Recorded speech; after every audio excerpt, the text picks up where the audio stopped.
My son looked me in the eyes and called me a thief. Not with those words, he was too smart for that, but the way he looked at me, that said everything. And the worst part, I let him believe it. For 3 months, I let my own child think his mother stole from him. Because sometimes love doesn't explain itself. It started on a Tuesday. Marcus came home early from work. I knew something was wrong the second I heard the door. You know how you just know? The way your kid walks in, tells you everything before they even open their mouth? He came into the kitchen, sat down, pulled out his phone, showed me his bank statement. "Mom, $3,000 is gone. You're the only other person with access to this account." He wasn't yelling. That almost made it worse. He was just looking at me, waiting. And I said nothing. Because what was I supposed to say? "Yes, Marcus, I took it." And then he'd ask why. And then I'd have to tell him that 6 months ago I found out his business loan was about to default, that he was 90 days behind, that his credit score was about to crater, that everything he'd worked for, 5 years of 6 a.m. mornings and skipped vacations and "Mom, I'm fine, don't worry," was about to collapse. He never told me, my son, who called me every Sunday, who never missed my birthday, was drowning, and he didn't want me to know. So I found out a different way.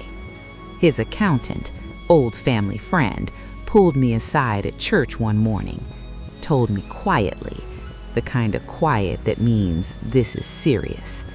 I went home that day, opened my jewelry box, and I sold everything.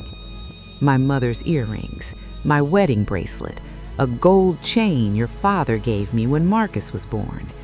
$3,200. I paid the loan, I kept the receipt, and I hid it. Because I knew if Marcus found out, he'd feel guilty, and that boy had enough weight on him already. So I chose silence. What I didn't choose was watching my son look at me like a stranger. That month was the longest of my life. He was polite, he was cold. He'd say good morning like he was a neighbor he barely knew. Some nights I almost told him. I'd walk to his door, stand there, hand raised to knock, and then I'd walk back to my room because I thought, if he finds out, he'll feel responsible for what I gave up. And I didn't want that for him. I just wanted him to be okay. That's all mothers ever want, just for you to be okay. I never planned for Cooper to find it. 11-pound rescue dog. Dragged that receipt out from under my mattress like he'd discovered gold. Ran straight to Marcus with it, tail going 100 miles an hour, proud of himself. She shakes her head. Ridiculous animal. Marcus read it. I watched his face from the hallway. Watched him read it again. Watched him sit down on the floor. Right there. On the kitchen floor. He didn't say anything for a long time. Then he came to find me. He didn't ask questions. He didn't apologize with words. He just sat down next to me on this couch and put his head on my shoulder, like he was 5 years old again. And I thought, this is why you don't explain it. Because when they finally understand, they feel it deeper than any explanation could reach. My son thinks I'm brave.